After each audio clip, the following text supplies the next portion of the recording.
Okay, so we have a really fascinating and specific assignment today. You've sent us this stack of sources. It's guidance for just one single day, January 10th, 2026. And it's such an interesting blend. You've got this very detailed astrological analysis on one hand, and then this beautiful mythological story on the other. Right, all from Tarot by High C. And our mission really is to unpack the core wisdom here. We're trying to extract what this all says about balancing two things that are, so often at odds, ambition and capacity. This isn't about just marking your calendar. It's about giving you a framework for a day that feels, well, pretty high stakes. It is. So let's dig in. The material, it just immediately drops you into this really sharp tension. It says this is a day that requires recalibration, not retreat. Which is a key distinction. Yeah, and the main danger, the thing it warns about over and over, is overreach. That moment where your desire to get something done just completely eclipses any practical limit. And that's crucial. I mean, we're not just looking at a kind of weather report telling you to stay inside. We're analyzing the true cost of action, the invisible cost. The opportunity cost. Exactly. The whole deep dive really centers on that one question. Are the gains from what you're trying to do actually worth the price you're paying for them? Right. It's all about personal sustainability. Right. And the advice is so clear on this. It's not a day for big new starts. It's a day for, and I'm quoting here, letting what isn't working become visible without forcing a fix. That focus on overreach is it's everywhere in these sources. It describes this energy where ambition is running so far ahead of your actual capacity that, your optimism basically becomes a form of blindness. It's this huge driving force. But we need to talk about the boundaries. The reading is very, very specific about the boundaries. Yeah, it draws a very fine ethical line. It does. It says we are absolutely allowed to sacrifice our own comfort or our own time or energy for a goal. That's your choice. But that sacrifice has to be strictly personal. You should never make that choice for other people. That's the moment your enthusiasm, turns into an imposition. And what's fascinating is how quickly that personal ambition can just spill over. The sources talk about this immense drive that can cause us to expand our lives, our influence, and that's where the danger of being a little too zealous in our efforts comes in. You just start knocking people over. Just start knocking people out of the way if we aren't careful or considerate. Yeah, it's like this unintentional collateral damage that's just caused by having a singular focus. So I appreciate the mandate to act small, but for someone who's really driven, how do you know the difference between true moderation and just letting fear dictate your pace? That line can get so blurry when the goal feels close. That is a powerful question. And the sources, they answer it by making sustainability the ultimate judge. It's not about acting small, it's about acting measurably. Okay. The core constraint is about measuring your ambition against your genuine, real-world capacity. They say, we can go as far as we please, but that doesn't mean we should. So the permission isn't just to dream big. No. It's permission to deliberately choose a pace that doesn't demand you collapse at the end. It's about constantly reassessing that invisible price, the opportunity cost of your emotional energy, your sleep, your focus. Right, that makes sense. And to keep that action measurable, the advice is to keep at least one foot planted firmly in reality, even if the other's flying through the clouds. That image just captures the balance perfectly. The second both feet leave the ground, you're in trouble. You've lost all sense of friction, all sense of true dimension. Yeah. Exactly. Okay, so now that we get the goal-measured ambition, let's trace this back. Why is this tension so palpable on this one specific day? The sources point to a concentrated window of tension right in the morning. We're dealing with a pretty activated chart. It's the Libra moon squaring a whole cluster of heavy hitters, Jupiter, Mars, the Sun, and Venus. And we should probably pause on that for a second. Yeah. Because the technical terms can sometimes, hide the actual insight. Right. For anyone who isn't an astrologer, a square is basically planetary friction. It's tension. It's a high-tension environment inside of you where these powerful forces feel kind of tracked and they start grinding on each other to demand an adjustment. It's not necessarily bad, but it feels really uncomfortable. So what's grinding here? Well, you've got the moon in Libra, which is all about balance, relationships, our emotional needs, that desire for harmony. And that is squaring Mars, which is pure action and drive. Okay. And the Sun, which is our ego and our main goals. And Venus, which is about what we value in our relationships. So it creates that exact feeling the reading described, being pulled in multiple directions at once. So your need for success is grinding against your need for harmony in your relationship. And both feel intensely urgent at the same time. which is why we get that urge to overreach. It feels like you have to expand immediately to satisfy everyone, yourself included. And there's more, right? There's a larger influence over the weekend. Yes, exactly. This is compounded by the Sun and Mars opposite Jupiter retrograde. Jupiter is the planet of expansion. When it's retrograde, that expansion isn't looking forward, it's looking backward. It's evaluative. So you're forced to revisit things. You're forced to revisit, to review, maybe even pull back on expansion goals you set earlier. Yeah. So this opposition, it really highlights the danger of overpromising. That intense drive from the Sun and Mars is staring right at the ghost of some overblown promise from the past. Oh, And this energy doesn't just hit our goals, it heavily impacts our emotional and relational load.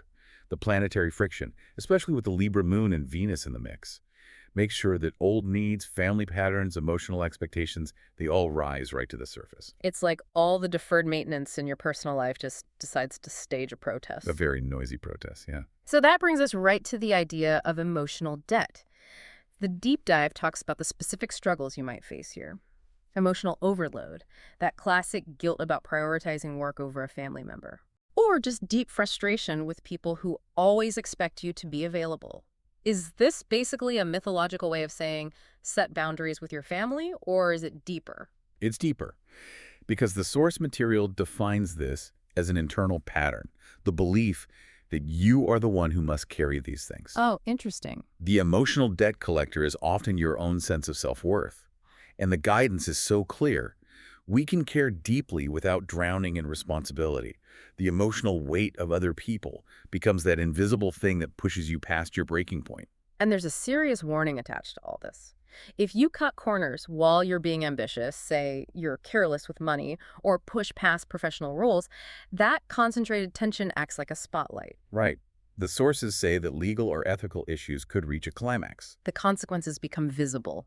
Exactly. If you ignored boundaries or exaggerated promises when you were feeling really confident, this is the moment of reckoning. The universe is basically asking, was that shortcut worth it? And that mix of internal and external pressure is what makes this day so unique. It's a moment for a moral and practical audit. Okay, this is where we have to bring in the story. The StoryScope, the keeper of measure, because it's just the perfect visceral illustration of all these abstract ideas. Here's where it gets really interesting. I love this part. This story is designed to make that feeling of tension totally real. It's about a woman named Ilyra who lives in a valley beneath this immense mountain of Aurelion. And the mountain isn't natural. No, it was born of vows and visions, fed by promises spoken too quickly and hopes carried too far. It literally got higher every year based on human expectation and unchecked ambition. Which is the perfect mythological counterpart to that Sun and Mars opposite Jupiter RX we were talking about. Right. So Ilyra swears this huge vow to her hungry people. She's going to climb to the top, get the mystical light stone, and save them all. The goal, the light stone, is pure, expansive possibility. But the mountain itself, the physical climb, represents the cost, the consequence of all that unbound ambition. And her first steps are all zeal, all energy. But then we get the critical detail.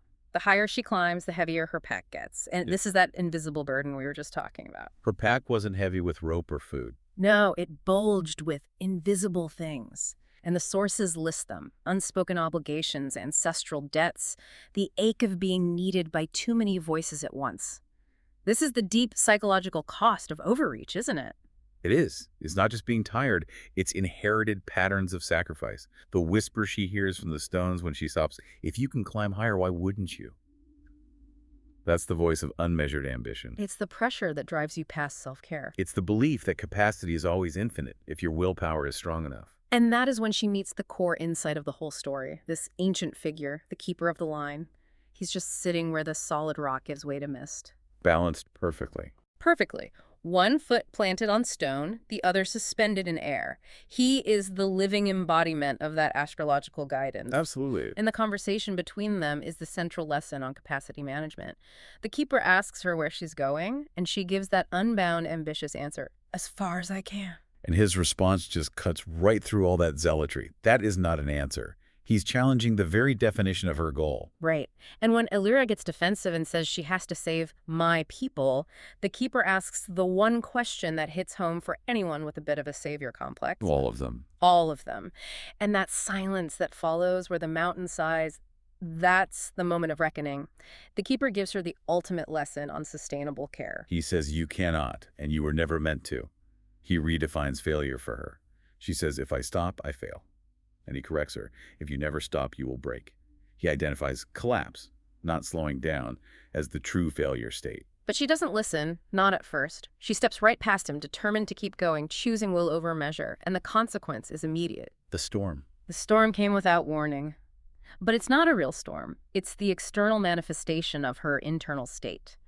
The winds tear at her, tugging at that swollen emotional pack, and every frantic step she takes makes the peak seem to move further away. She's literally running until she falls. Right onto the cold, hard ground, and this is the turning point. This is what synthesized the whole deep dive.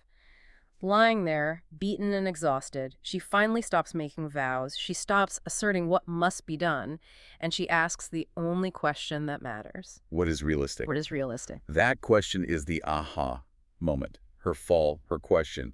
It's the perfect visceral application of the astrological advice to recalibrate when emotional needs rise to the surface. Yeah. Shows us that reality, no matter how cold, is the only solid ground for sustainable action. And then she opens the pack. Right, the one bulging with invisible things. And what spills out aren't supplies, it's all items of emotional jet. The sources say it was her mother's unhealed grief, her family's ancient patterns of sacrifice, the belief that love must always be proven through exhaustion. These are the burdens she thought were essential to her mission. But they were the only things actually pushing her to break. So she sets them down, and the core wisdom, the relief for that internal guilt, it comes in a whisper. I can care without carrying everything. And that's the mythological equivalent of setting a crucial boundary. The storm doesn't fight her, it retreats because she intentionally let go. The end of her climb that day becomes this perfect metaphor for moderation. Ilyra didn't reach the summit, no, but she returned to the keeper and found that steady balance, one foot on stone, one in the air. And the keeper confirms her new approach. He says, wanting's not the danger, unmeasured carrying is. And the external result is the final piece of the puzzle. Below them, the mountain itself just stops growing, and far away, the people in her valley felt a strange easing. Not because all their problems are magically solved. No, but because they collectively learned that care did not require collapse and ambition did not demand abandonment. She then starts her descent, no longer defined by the vow she broke, but with a new identity. A keeper of measure. A keeper of measure. She accepted that reaching the Lightstone first required figuring out the scope of what was realistically possible, and that meant releasing things she was never meant to carry. So if we connect all this to the bigger picture, the key insight that ties the astrology and the myth together is this. Achieving sustainable ambition means you have to redefine what caring actually means. It has to be a definition that deliberately excludes your own collapse or forcing your sacrifice onto other people. If your ambition requires you to knock people out of the way or to break yourself, the price is just too high. So what does this all mean for you? The knowledge here is that on January 10th and in any similar moment of intense pressure, your strength is in establishing the solid ground of reality before you go chasing those ambitious heights. You can't save everyone. You are never meant to. Your power is found in measure. And here's a final thought to sit with, building right on that source material. The mountain of Aurelion stopped growing when Ilyra released her burdens. So if the pursuit of a specific goal in your life is making the goal itself perpetually harder to reach, if your finish line keeps moving further away every year you chase it, what unspoken debt is making your mountain rise higher? That is the measure you have to find.